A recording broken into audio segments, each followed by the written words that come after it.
दोस्तों नमस्कार। हमारे अंदर चीज़ों को भूलने की बहुत गंदी बीमारी है। हम बहुत सारी चीज़ों को जल्दी भूल जाते हैं।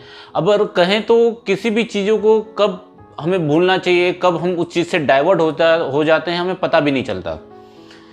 शायद आपको याद होगा कि एक कैंपेन चला था ट्विटर में, चाहे फेसबुक में हो, मीडिया में हो, हर जगह एक कैंपेन चला था जिसका नाम था जस्टिस फॉर सुशांत सिंह राजपूत। अब ये जस्टिस फॉर सुशांत सिंह राजपूत कब जस्टिस फॉर कंगना रनावत हो गया, ये इसके बारे में हमें पता भी नहीं चला। और कब ये एंगल सुसाइड से लेकर उनकी हत्या को लेकर, और वो कब पॉलिटिकल चीज़ों में चेंज हो गई और पॉलिटिकल पार्टीज उसमें जुड़ गई, हमें पता भी नहीं चला। आज इसी के बारे में थोड़ा मैं बात करना चाहता हूँ। तो शुरू करते हैं आज का वीडियो दोस्तों।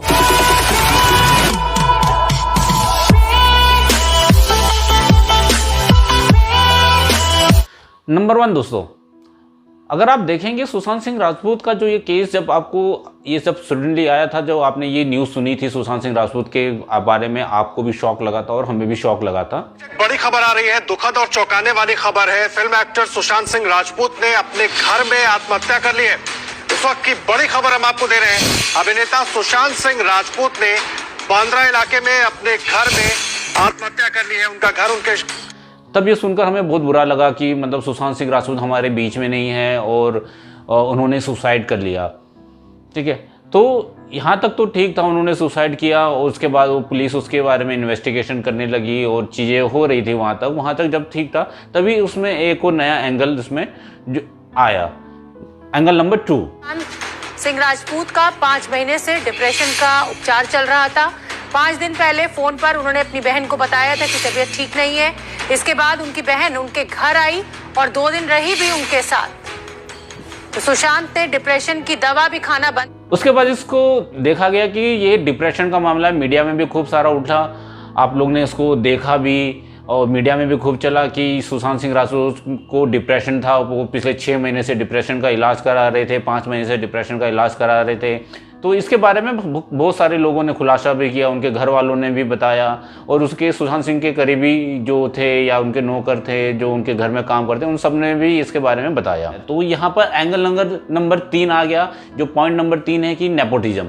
तो सुशांत सिंह राजपूत का केस अभी उनके आत्महत्या से घूमकर अभी तक आ चुका था नेपोटिज्म में, जिसमें फिर से कंगना रनावत दोबारा इसमें आती हैं। फिर वो बोलती हैं कि नेपोटिज्म इतना है बॉलीवुड में कि जिसके कारण सुशांत सिंह राजपूत के पास जो सारी मूवी आ रही थी वो उनसे छीन ली गई या मूवी में किसी और को कास्ट कर लिया गया। Sushant Singh Rajput's suicide. Here's what Kangana Ranaut has just said. It's becoming one of the most watched videos on social media now.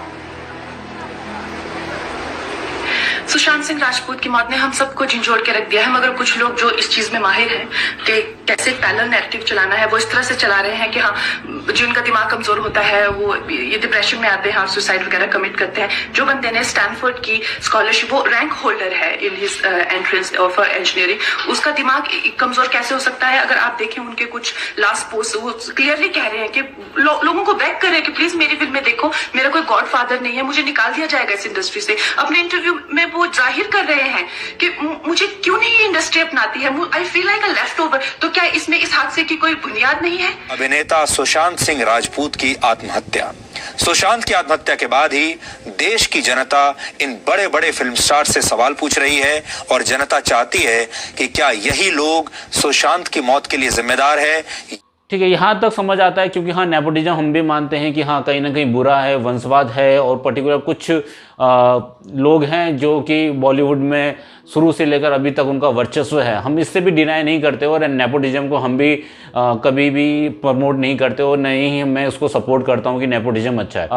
और इन सब चीज़ों में आप देखोगे कंगना रनावत बहुत ज़्यादा फ्रिक्वेंटली वो मीडिया में आने लगे। खासतौर से एक चैनल की मैं बात करूँ तो रिपब्लिक टीवी, यानी कि जो आपका रिपब्लिक भारत है, उस पर वो बहुत ज़्यादा ही उनके इंटरव्यूज़ आने लगे, वो अपने व्यूज़ देने लगे। ट्विटर के थ्रू भी वो बहुत ज़्यादा इन्वॉल्वमेंट इसमें उनकी तरफ से आने लगे। इसके बाद फिर सडनली इस केस में एक नया मोड़ आता है। अगर आप इसको कहें तो पॉइंट नंबर 4 की अगर मैं बात करूं तो इसमें केस आता है कि ये नेपोटिज्म से हटकर फिर ये केस आता है कि ये कहीं ना कहीं पैसों का मामला है। पैसों का क्या, यानी कि रिया चक्रवर्ती की एंट्री होती है। इसमें यह कहा जाता है कि जो रिया चक्रवर्ती है वो सुशांत सिंह के जो पैसे का लेन देन का पूरा वो करती थी, उससे पूरा ऐश करती थी और 15 करोड़ रुपए के अभी गबन का उनके ऊपर केस किया गया। वो अलग बात है कि बाद में वो सब कुछ मिला नहीं और वो सब चीज़ें गलत पाई गई। अब आता है पॉइंट नंबर 5। पॉइंट नंबर 5 की अगर आप बात करोगे तो इसमें अब इन्वॉल्वमेंट होता है सीबीआई का। सुप्रीम कोर्ट बोलती है इसको, सीबीआई को इन्वेस्टिगेशन करने के लिए बोलती है। इसमें ईडी भी आ जाते हैं आपके, जो कि वो 15 करोड़ के बारे में वो पूरी जांच भी करेगी। सीबीआई उनकी हत्या के बारे में, जो सुशांत सिंह ने सुसाइड किया उसके बारे में पूरी जांच करेगी। उसके बाद इसमें बिहार पुलिस का भी इन्वॉल्वमेंट सडनली आ जाता है, यानी कि बिहार पुलिस जहाँ तक अभी तक जो इसके बीच में था नहीं, और ऐसा लग रहा था कि जैसे बिहार के सभी प्रॉब्लम रिजॉल्व कर लिए बिहार पुलिस ने, अब उनके पास और कोई केस नहीं है। सुशांत सिंह राजपूत के पिता कृष्ण किशोर सिंह ने सुशांत की दोस्त रिया चक्रवर्ती के खिलाफ प्यार में फंसाकर धोखा देने, आत्महत्या के लिए उकसाने और सुशांत के अकाउंट से बड़ी रकम निकालने की शिकायत करते हुए एफआईआर दर्ज करवाई है। बिहार से कुछ ऑफिसर्स आते हैं मुंबई में, फिर सडनली उनको मुंबई में इन्वेस्टिगेशन नहीं दिया जाता, उनको वहाँ क्वारंटाइन करने को बोला जाता है। अब आपको ध्यान देने वाली ये चीज़, ये आप लोग के साथ क्या हो रहा है, मतलब कैसे लोगों को चीज़ों से कैसे भटकाया जाता है। ठीक है, अभी तो मैं इन सब चीज़ों की बात ही नहीं करूँगा कि हमारे इकोनॉमी कैसी है क्या नहीं है, बेरोज़गारी है, अनएम्प्लॉयमेंट है, इन सब चीज़ों की भी मैं बात नहीं कर रहा हूँ। मैं अभी तो सिंपल केसेस की बात कर रहा हूँ कि जो सुशांत सिंह राजपूत का केस, जो जस्टिस उसके लिए चल रहा था और कैसे वो कहाँ पर चेंज होता है कंगना के ऊपर। अब इसके बाद सडनली इसमें जब रिया चक्रवर्ती आती है, उसके बाद इसका चीज़ों को उसके साथ कनेक्शन जोड़ा जाता है। उसके बाद सडनली आता है कि रिया चक्रवर्ती जो पॉइंट, अगर मैं कहूँगा तो पॉइंट नंबर 6 की अगर मैं बात करूँगा तो रिया चक्रवर्ती एक काला जादू करती थी। सुशांत सिंह पर काला जादू किया, ये आरोप रिया चक्रवर्ती पर। सुशांत सिंह की बहन का ये बहुत सीरियस चार्ज है, बड़ी खबर है। मिस्ट्री के बाद जो तथ्य सामने आ रहे हैं उसके बाद तो शायद ये गलत नहीं होगा, क्योंकि सुशांत सिंह सुसाइड मामले में रिया चक्रवर्ती पर आरोपों की बौछार कह रहे हैं कि मानसिक स्थिति ठीक नहीं है, तो क्या आपका उत्तरदायित्व नहीं बनता कि किसी परिवार वाले को बुला करके हैंडओवर करें कि भाई इनकी मानसिक स्थिति ठीक नहीं है। अब होता है इसमें एक और नया एंगल आता है, जिसको मैं कहूँगा पॉइंट नंबर 7 की अगर मैं बात करूं तो इसमें आता है ड्रग्स का मामला। सूत्रों के हवाले से खबर है कि सुशांत की गर्लफ्रेंड रिया चक्रवर्ती उन्हें ड्रग्स दिया करती थी। आरोप है कि रिया उन्हें ड्रग्स के नशे का शिकार बनाने में जुटी थी। अब इसमें आता है कि सुशांत सिंह राजपूत को रिया चक्रवर्ती ड्रग्स दे रही थी, उसको ड्रग्स एडिक्ट बना रही थी। जबकि ये स्टेटमेंट भी उनके जो नौकर है उन्होंने क्लियरली बोल रखा था कि जब वो 4 साल पहले, जब पहली बार वो सुशांत सिंह राजपूत के यहाँ काम करने आए थे, सुशांत सिंह राजपूत तब से ही ड्रग्स ले रहे थे वो। तो उसमें सडनली रिया चक्रवर्ती तो उस समय थी भी नहीं। ठीक है, अब इसमें जब ड्रग्स का मामला आता है तो फिर से इसमें कंगना रनावत फिर से इसमें इन्वॉल्व होती है और फिर से उनके एक स्टेटमेंट आती है, जिसमें उसके बाद ये पूरा एंगल अब धीरे धीरे चेंज हो रहा है। जैसे ही ड्रग्स का मामला आया तो उसके बाद कंगना रनावत ने बोला कि जो बॉलीवुड इंडस्ट्री है वहाँ के 99% जो लोग हैं वो ड्रग एडिक्ट हैं या फिर वो ड्रग्स का सेवन करते हैं या वो ड्रग्स लेते हैं। जब कंगना रनावत इसको बोलती हैं कि बॉलीवुड में 99% लोग ड्रग एडिक्टेड हैं और मैं इसका खुलासा करूंगी और मुझे किसी से डर नहीं लगता, तो इसमें सडनली एक बीजेपी नेता का स्टेटमेंट सामने आता है। वो कंगना रनावत को कहते हैं कि आपको सिक्योरिटी लेनी चाहिए मुंबई पुलिस से, ठीक है, ताकि आप क्योंकि आप इतना बड़े अगर आप इतना बड़ा खुलासा करने जाएंगी तो हो सकता है आपकी जान को खतरा हो। तो वहाँ पर कंगना रनावत एक नया स्टेटमेंट फिर से वो देती है और वो कहती हैं कि मुझे ड्रग्स माफिया से उतना डर नहीं लगता जितना मुझे मुंबई की पुलिस से लगता है। इवन मैं कभी मुंबई गई तो मैं मुंबई पुलिस से कभी भी सिक्योरिटी नहीं लूँगी और मैं कोशिश करूँगी या तो मुझे सेंट्रल गवर्नमेंट की तरफ से सिक्योरिटी मिले या फिर मैं हिमाचल प्रदेश की तरह के पुलिस की तरफ से मुझे सिक्योरिटी मिलनी चाहिए। अब मैं आता हूँ आखिरी पॉइंट पे। आखिरी पॉइंट यानी कि आपने देखा होगा कि अब पूरे मुद्दे में बीच बीच में एक कैरेक्टर बार बार इन्वॉल्व हो रहा था, जिसका नाम था कंगना रनावत। अब क्या होता है, सडनली कंगना रनावत एक स्टेटमेंट देती है जिसमें वो मुंबई को पीओके के साथ कंपेयर करते हैं, जिसके आगे से फिर संजय राउत उनको गालियां देते हैं और उनको मुंबई ना आने की धमकी देते हैं। फिर उसके बाद कंगना रनावत चैलेंज करती है कि मैं मुंबई आके रहूँगी। उसके बाद बीएमसी वाले एक कार्रवाई करते हैं उसके ऑफिस को तोड़ने का। अब पूरी कहानी जस्टिस फॉर सुशांत राजपूत से हटकर अब हो गई थी कंगना रनावत वर्सेस शिवसेना। कंगना के दफ्तर पर कार्रवाई की तो कंगना उधर चंडीगढ़ से फ्लाइट लेकर सीधे मुंबई पहुंची और एयरपोर्ट पर उतरने के बाद सबसे पहले निशाना साधा उद्धव ठाकरे पर।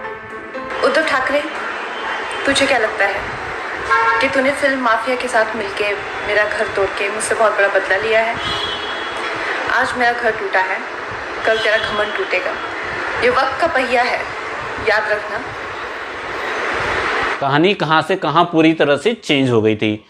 अब इस पे पूरे सा इन्वॉल्वमेंट आ गया। जैसे ही शिवसेना का इन्वॉल्वमेंट आया तो उसके बाद बीजेपी भी इसमें कूद पड़ी कंगना रनावत के फेवर में हुई तोड़फोड़ का बीजेपी ने विरोध करने का फैसला किया है। बीजेपी ने ऐलान कर दिया है कि वो बीएमसी मेयर किशोरी पेडनेकर के खिलाफ अविश्वास प्रस्ताव लाएगी। इस अविश्वास प्रस्ताव पर बीजेपी के सभी पार्षदों ने दस्तखत भी कर दिए हैं। तो बीजेपी ने विरोध का ऐलान किया है और तोड़फोड़ का बीजेपी ने विरोध कर।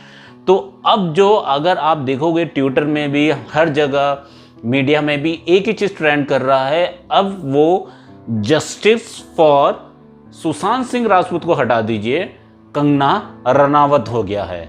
ये सब चीज़ें हो रही तो फिर गवर्नमेंट की तरफ से कंगना रनावत को Y+ सिक्योरिटी भी मिलती है।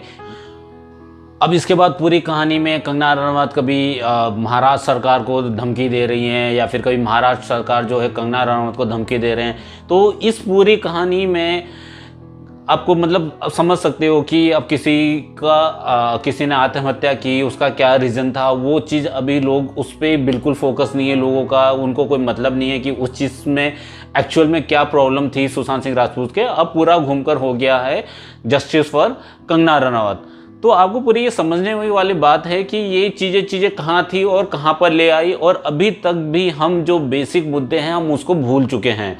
बेसिक मुद्दे, चाहे वो सुशांत सिंह राजपूत की जस्टिस की बात हो, चाहे वो हम बेरोज़गारी की बात करें, चाहे हम जो हमारी जीडीपी डाउन हो रही है चाहे उसकी बात करें, या किसी भी और XYZ रीज़न की जो भी हमारे यहाँ पर अभी एक्चुअल प्रॉब्लम है, कोरोना वगैरह हो गए, इन सब की बात करें तो इन सब चीज़ों की मुद्दे की बातें अब नहीं हो रही है। तो आपको खुद समझना है कि आपके माइंड के साथ, आपके दिमाग के साथ, अपने भावनाओं के साथ कौन खेल रहा है और कौन क्या चाहता है।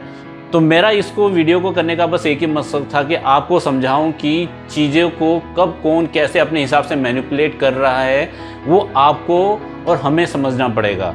क्योंकि आपके और हमारे असल मुद्दे क्या हैं वो आपको और हमें जब तक नहीं समझ आएगा और जब तक हम इन चीज़ों को प्रमोट करते रहेंगे, ये लोग हमारे साथ, मीडिया हमारे साथ, बाकी जो सोशल मीडिया वो हमारे साथ ये खेलती रहेगी। मिलूँगा आपसे दूसरे वीडियो में जल्दी। धन्यवाद दोस्तों।